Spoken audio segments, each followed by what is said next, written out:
riveting the right wing with the spar. And a fine job they're doing.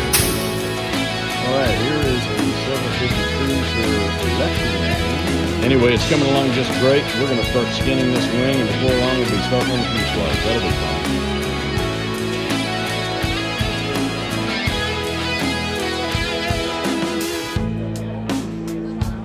Hi folks, this is Dave Moffitt with the Ron Alexander Youth Aviation Program with an update on our Zenith 750 Cruzer project. As you can see, we are starting on the fuselage. The very first part is the fuselage floor being clecoed together as other guys are doing the deburring of the holes, and soon we will have the fuselage going together.